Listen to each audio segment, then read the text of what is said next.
Dankeschön. Alright.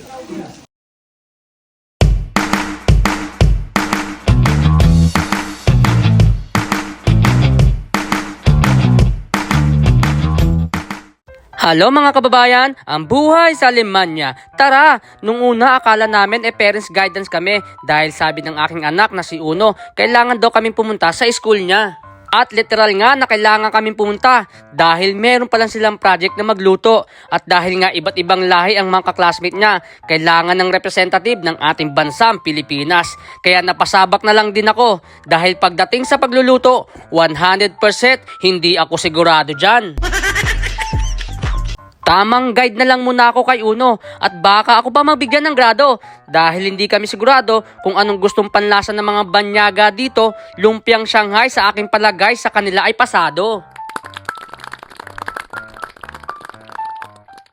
Ngayon na lang talaga ako natututong magluto dahil kapag OFW ka, asahan mong pagluluto ay madadala mo saan man sa mundo. That's right! At dahil sagot naman ng school ang mga kailangan namin sa pagluluto, hindi sila pamilya sa mga kailangan namin. Yung lumpiang wrapper, naging bigas wrapper, pero sana makasurvive kami dito.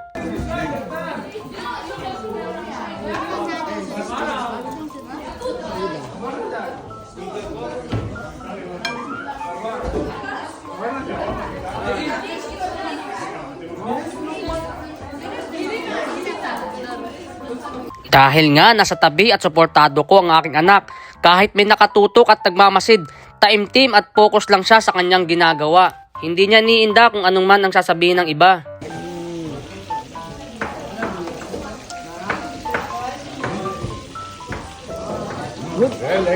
Dankeschön. Yan, ano? Mukha lang tayo. Ay, sarap. Ist nice. Good. Wir alle einen kleinen Teller vor, um zu präsentieren. Ja. Der Schulgemeinschaft unser Essen zeigen, okay?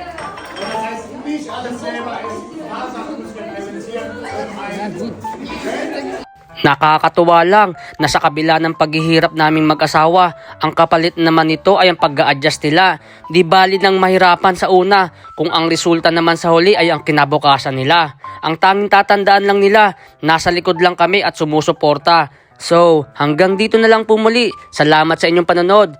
Please like, follow, and share. Choose!